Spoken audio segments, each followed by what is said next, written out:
You have 10 minutes to pack your things, Marcus. Those words cut through the fancy boardroom like a knife. Chairman William Sterling said them with the kind of cold smile that rich old men use when they think they're untouchable. The cameras were rolling live on the company website. Thousands of people were watching as Marcus Williams, the first black CEO of Sterling Tech Industries, sat there taking in what was happening. 7 white board members sat around that huge table, all of them wearing expensive suits that cost more than most people make in a month. Their faces showed they were enjoying this. This wasn't business. This was personal. Marcus had built this tech company from a small startup into a billion-dollar giant. In just 3 years, he'd landed the biggest government contracts in company history. The Pentagon trusted him. NASA trusted him. But these board members, they never did. No vote was called, Marcus said quietly, his voice steady. No proper meeting procedures were followed. Sterling waved his hand like he was swatting a fly. Some things don't need votes, Williams. They just need to be done. The live stream counter showed 5,000 viewers and climbing. People in the comments were going crazy. They could see what was really happening here. A successful black man was being pushed out by a group of white executives who couldn't stand his success. But Marcus wasn't panicking. His worn leather briefcase sat beside his chair. Inside were documents that these men knew nothing about. For 18 months, he'd been preparing for exactly this moment. They thought they were smart. They thought they had all the power. They had no idea what was coming. Marcus reached into his jacket pocket and pulled out his phone. He typed 3 simple words to his assistant. Execute Plan Alpha. The real show was about to begin. Marcus had seen the signs for months. The whispered conversations that stopped when he walked into a room. The way Sterling and his friends would schedule important meetings without telling him. The comments about his aggressive leadership style, code words everyone knew, meant something else. Your management approach doesn't fit our company culture, board member Janet Morrison had told him last month. Translation, we don't like having a black man in charge. But Marcus was smart. Every insult, every slight, every racist comment disguised as business feedback, he documented it all. Dates, times, witnesses, recordings. His lawyers had been building a case that would destroy these people's careers and reputations forever. Sterling stood up, enjoying his moment of power. Security will escort you out. Your access cards are already canceled. Don't make this harder than it needs to be. The other board members were smiling now. Thompson, Rodriguez, Patterson, Davis, Morrison, they all thought they'd won. They'd finally gotten rid of the black CEO who'd been making them look bad with his success. What they didn't know was that Marcus owned 31% of the company's stock through secret partnerships and investment groups. What they didn't know was that the Pentagon had made it clear. If Marcus Williams left Sterling Tech, all government contracts would be reviewed immediately. Most importantly, what they didn't know was that Marcus had spent months preparing for their betrayal. While they'd been plotting against him, he'd been building something much bigger, a plan that would expose their racism to the world and destroy their company in the process. The conference room phone rang, the sharp official ring that meant government business. Sterling reached for it, but Marcus's voice stopped him. That's a Department of Defense priority line. As current CEO, federal law requires me to answer. Marcus pressed the speaker button before anyone could stop him. This is General Sarah Mitchell, Defense Logistics Agency. I need CEO Williams immediately for authorization on Contract Alpha 7. We have a national security timeline that cannot be delayed. The board members looked at each other with growing worry. They'd been so focused on getting rid of Marcus that they'd forgotten something important. He was the only person at the company authorized to handle their biggest contracts. General Mitchell, this is Marcus Williams. How can I assist you? Mr. Williams, we need immediate approval for the $2.3 billion phase expansion. Secretary Johnson's office requires your personal authorization within the next hour or the entire project gets delayed 6 months. Sterling jumped up, his face red with anger. General, this is William Sterling, chairman of the board. Mr. Williams is no longer CEO, so we'll handle any authorizations through proper channels. The silence on the phone lasted forever. When General Mitchell finally spoke, her voice was ice cold. Mr. Sterling, according to our security database, Marcus Williams is the only individual at Sterling Tech authorized for this level of contract modification. His security clearance cannot be transferred without a 90-day review by Defense Intelligence. Are you telling me that your internal corporate politics are interfering with national defense priorities? And that's when everything started to fall apart for Sterling and his board. The door to the boardroom opened at exactly the right moment. Marcus's assistant, Jennifer Park, walked in carrying a thick folder marked Plan Alpha Confidential. Her timing was perfect. She'd been listening to the live stream from her office, waiting for this exact moment. "Mr. Williams," she announced loud enough for everyone to hear, including the 15,000 people now watching the live stream. "The Plan Alpha documentation you requested has been prepared and verified by our legal team." She placed the folder on the table in front of Marcus like she was delivering a royal decree. Sterling and the other board members stared at it like it might explode. General Mitchell's voice came through the speaker again. "Mr. Williams, I need to know if you're still in position to handle DoD authorizations. The Secretary won't wait for Sterling Tech to figure out its management problems." Marcus opened the folder. The first document was a stock ownership summary that made the board members gasp out loud. Through 18 months of careful planning, Marcus had quietly bought 31% of Sterling Tech stock using different investment companies and family trusts. All legal, all properly reported to the SEC, all completely under their radar. Sterling's face went white. "This is impossible. We monitor all stock purchases. There's no way you could own that much without us knowing." Jennifer smiled. All purchases were properly filed with the Securities and Exchange Commission. The Pinnacle Investment Group, Williams Family Trust, and Tech Defense Partners all submitted the required paperwork. Everything was done legally and by the book. Thompson grabbed his phone and started frantically calling his stockbroker, trying to verify what seemed impossible, that the black CEO they'd just humiliated actually owned almost 1/3 of their company. But that wasn't even the worst part for the board. The second document, Jennifer revealed, was a legal brief that would end careers. 18 months of documented racism, discrimination, and civil rights violations. Email screenshots where board members made racist jokes. Recorded conversations where they planned to get rid of Marcus because, as Sterling had said in one recording, clients prefer traditional leadership. Morrison was sweating now despite the air conditioning. Rodriguez was texting frantically, probably to his lawyer. Patterson just sat there staring at the documents like they were a death sentence.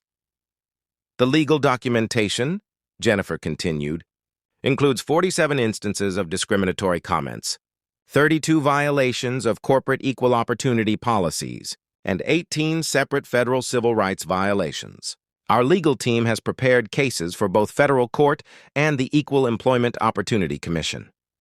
The live stream chat was exploding. People couldn't believe what they were seeing. A black CEO had not only prepared for racist board members. To betray him, he'd built a legal trap that would destroy them completely. But Marcus wasn't done yet. "General," Mitchell's voice cut through their panic. "Mr. Williams, given these corporate governance issues, the Pentagon will be conducting an immediate review of Sterling Tech's leadership stability. Any board members who interfere with defense contracts will be flagged as potential security risks." The third document was the final nail in their coffin. A timeline showing that the board's racism had gotten worse right after Marcus started landing the huge government contracts that made Sterling Tech essential to American defense. They weren't just racist.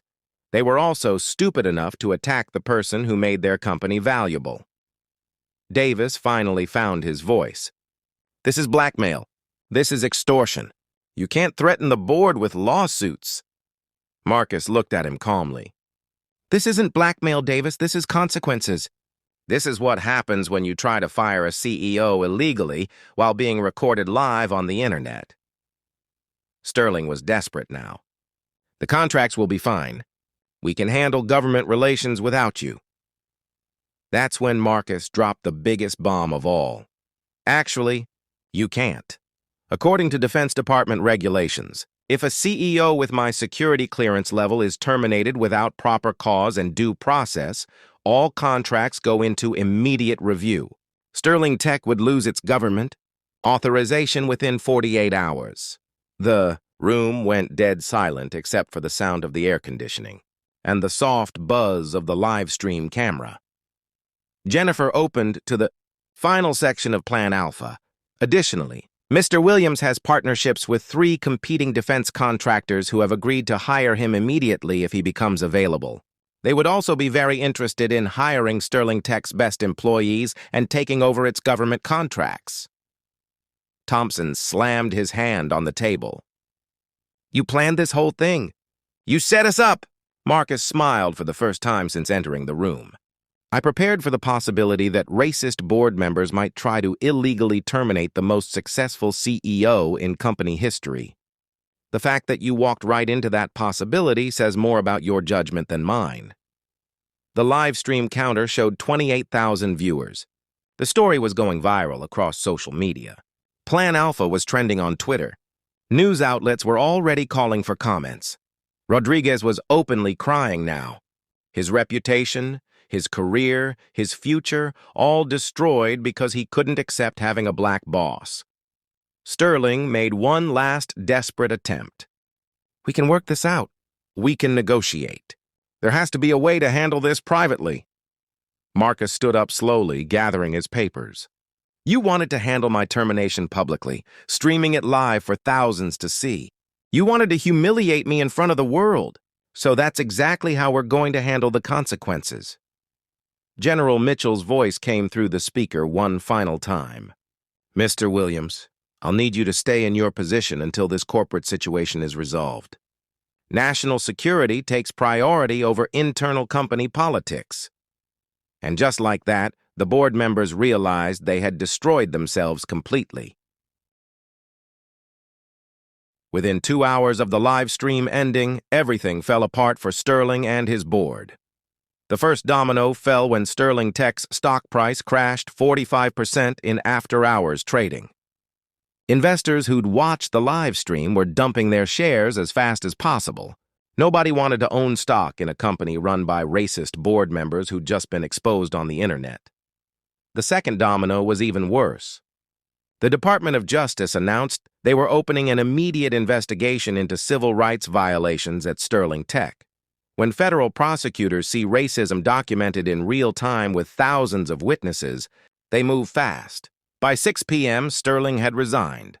His lawyer told him that staying would only make his legal problems worse. Thompson, Rodriguez, Patterson, Morrison, and Davis all submitted their resignations before the close of business. They knew what was coming. The phone in Marcus's office didn't stop ringing. Reporters, investors, employees, lawyers, everyone wanted to know what would happen next. But Marcus already knew. He'd planned for this, too. The next morning, Sterling Tech's remaining board members, the ones who hadn't been involved in the racist plot, held an emergency meeting. They voted unanimously to ask Marcus to stay as CEO and to implement his complete diversity and inclusion plan for the company. But the damage to the old board members was just beginning. Sterling lost his position on 3 other corporate boards within 48 hours. Companies didn't want to be associated with someone caught being racist on a viral video. His country club membership was reviewed. His charity board positions disappeared. Even his wife's social friends started avoiding her. Thompson's law firm put him on immediate leave pending an internal investigation. Legal ethics boards don't like lawyers who get caught violating civil rights on camera. His partnership was being reviewed, which meant his $1 million salary was in jeopardy. Rodriguez's investment company fired him the same day. When you manage other people's money, your reputation is everything. Nobody wants a racist handling their investments. He'd lost everything in a single afternoon.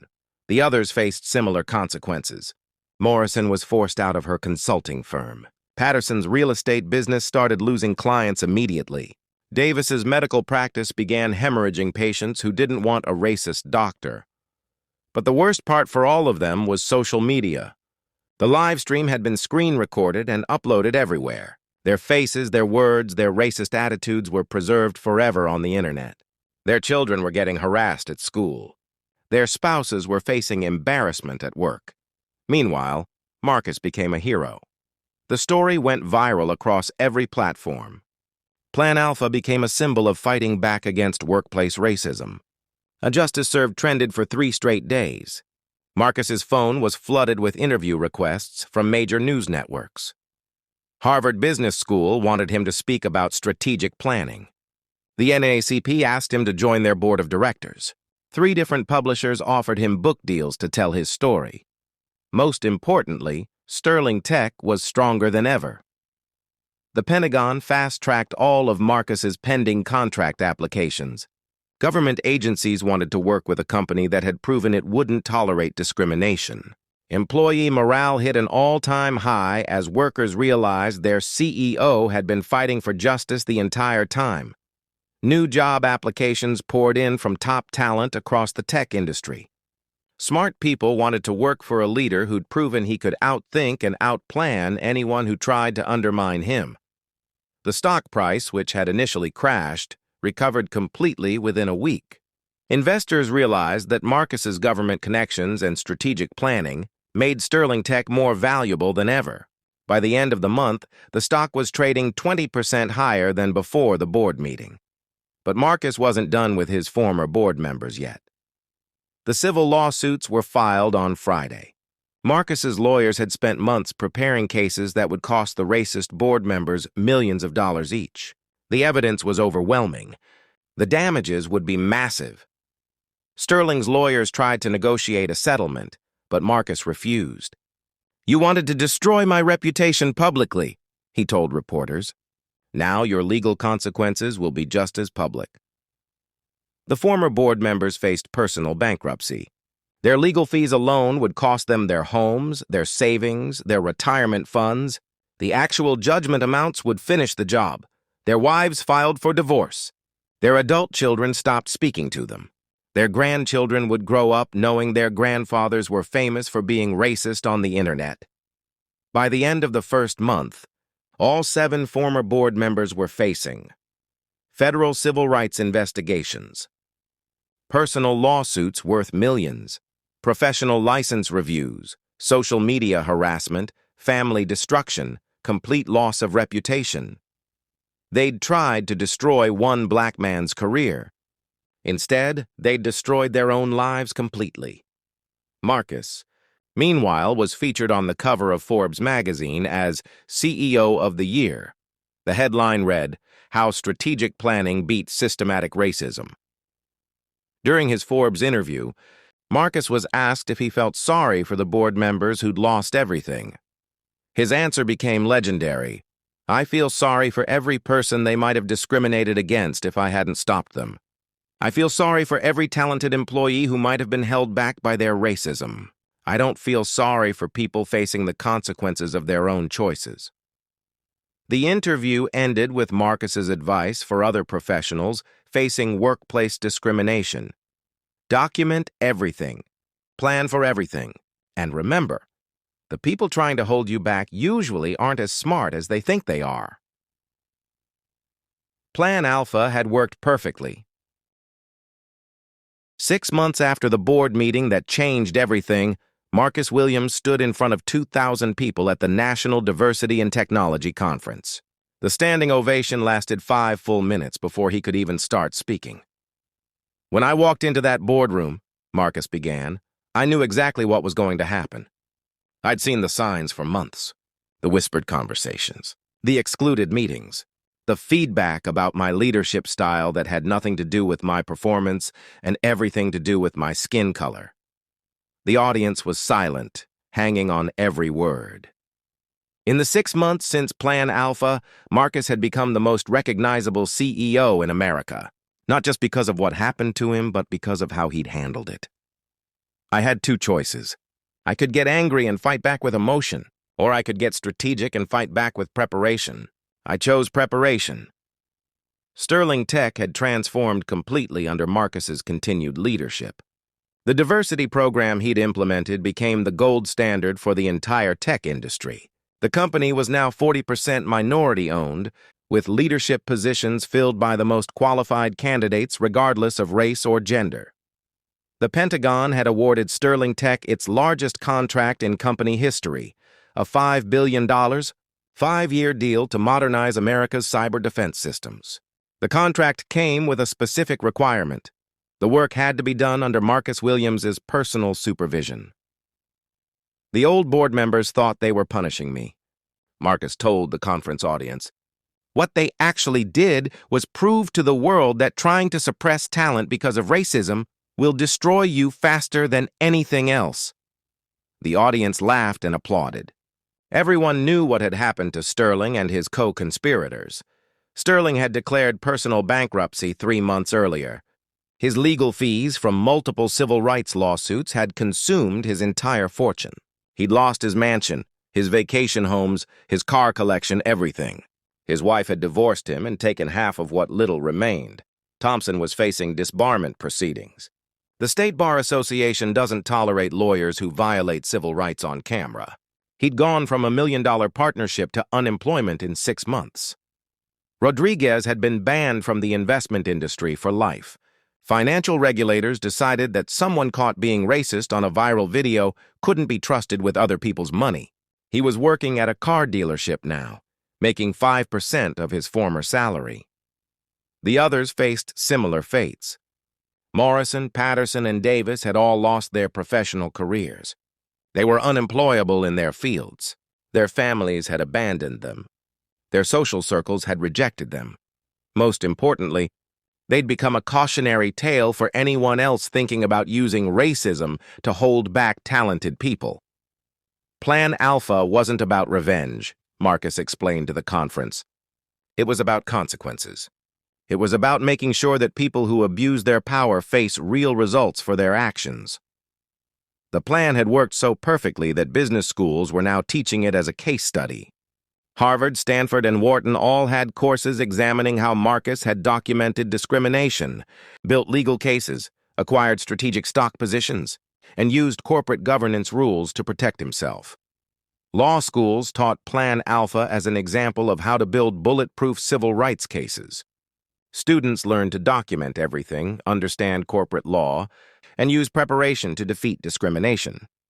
Most importantly, other professionals facing workplace racism were using Marcus's template to fight back. Employment lawyers across the country reported that their clients were coming in with detailed documentation, strategic plans, and the confidence to demand justice instead of just hoping for fairness. The most important thing to remember, Marcus told the audience, is that racists depend on their victims being unprepared. They count on us being emotional instead of strategic. They expect us to fight back with anger instead of evidence. He paused, looking out at the crowd of faces, young professionals, seasoned executives, entrepreneurs, students, all hanging on his every word. But when you combine preparation with principle, when you document everything and plan for everything, when you turn their own systems against them, that's when justice happens. The applause was thunderous. Marcus waited for it to die down before delivering his final message. To anyone watching this who's facing discrimination, start documenting today. Learn the laws, understand your rights, build your evidence. And remember, the people trying to hold you back usually aren't as smart as they think they are. He smiled the same calm smile he'd shown in the boardroom 6 months earlier. To anyone watching this who thinks they can discriminate without consequences, remember what happened to William Sterling and his friends. Remember that the person you're underestimating might be the person who destroys your career. The crowd erupted again. Marcus had become more than just a successful CEO. He'd become a symbol of strategic resistance to racism, a proof that preparation and principle could defeat prejudice and power. After the conference, reporters asked Marcus about his future plans. "Sterling Tech is just the beginning," he said.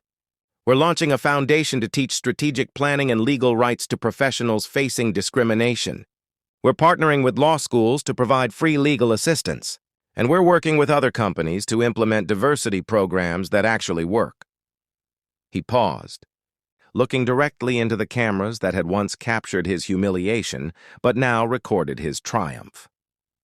Plan Alpha was about one company and 7 racist board members. But the principles behind it, documentation, preparation, strategic thinking, and never accepting injustice quietly, those principles can change everything. The final question came from a young black woman in the audience. What would you tell your younger self if you could go back to that boardroom? Marcus smiled. I'd tell him exactly what I'm telling all of you. When people show you who they really are, believe them. When they try to destroy you, be ready. And when your preparation meets their prejudice, justice will prevail. 6 months after Plan Alpha, Marcus Williams had proven that sometimes the best revenge is simply being prepared for people to show you exactly who they are. The racist board members were gone. The company was stronger, and justice had prevailed.